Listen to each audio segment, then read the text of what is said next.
Nous sommes plus près que jamais d'enrayer la propagation de la poliomyélite. En 2015, le nombre de cas dus au poliovirus sauvage a été le plus faible de l'histoire et l'éradication de l'une des souches de poliovirus sauvage a été déclarée. Dans la nature, le poliovirus ne peut vivre dans le corps humain et dans l'environnement que pendant une durée limitée. Mais afin de parvenir à éradiquer la poliomyélite, nous conservons aussi le virus dans des laboratoires et sur des sites de production de vaccins. Le virus de type 2 a été éradiqué à l'état sauvage, mais il existe encore dans ces laboratoires et sites de production. Un aspect important de notre travail visant à garantir que le monde soit durablement libéré de la polio consiste à veiller à ce que ces établissements manipulent et conservent le virus en toute sécurité. C'est ce qu'on appelle le confinement. Le confinement de poliovirus réduira le risque de dissémination accidentelle ou délibérée dans l'environnement.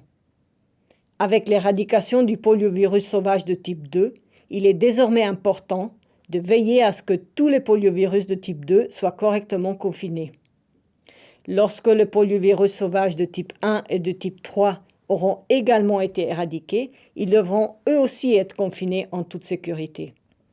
En 1978, au cours des activités d'éradication de la variole, une dissémination accidentelle depuis un laboratoire au Royaume-Uni a entraîné le décès d'une femme.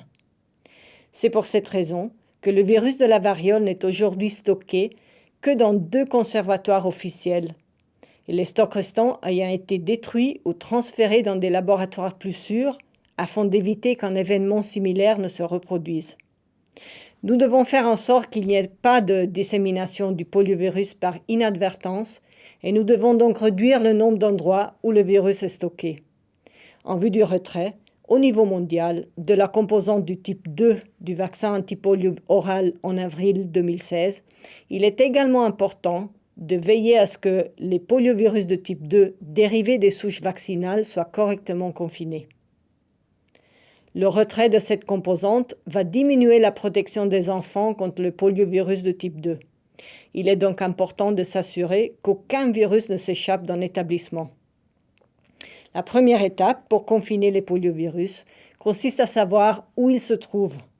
Pour cette raison, il a été demandé à chaque pays de recenser tous les établissements qui détiennent des poliovirus de type 2. Une fois cette information obtenue, les pays encourageront les établissements à détruire tous les matériels contenant des poliovirus de type 2 dont ils n'ont pas besoin. Cependant, une partie de virus devra être conservée pour produire des vaccins ou mener des travaux de recherche.